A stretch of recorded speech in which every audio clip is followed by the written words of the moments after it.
भगवान की धोती की कटिंग करेंगे। ये अपन ने लिया है कपड़ा, 20 इंच का कपड़ा लिया है, 21 इंच का कपड़ा लिया है, ये 21 इंच का कपड़ा,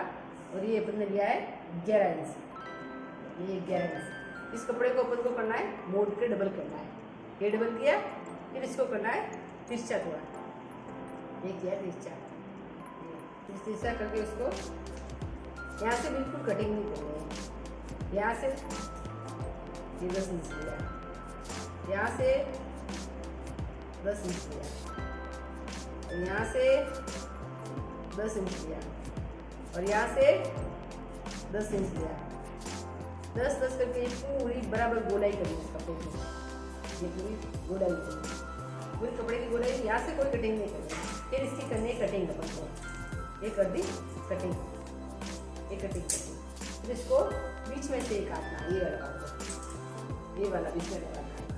ये बीच वाला भाग काटते हैं, और ये दोनों भाग हो गए अलग अलग,